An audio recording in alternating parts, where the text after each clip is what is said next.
Hey guys, got a 2016 plate Hyundai Tucson here. Just going to show you how to turn on and off the automatic rear wiper on this one.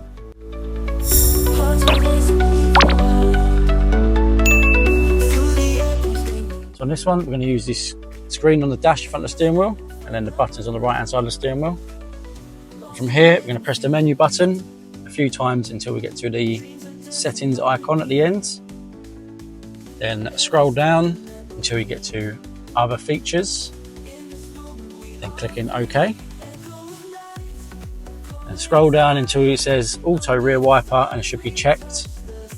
So press OK on that and it should untick it, or tick it if you want it to do it. So when you stick it in reverse, if it's raining, the wiper will wipe for you on the rear screen. Save you keep doing it while you're concentrating trying to reverse.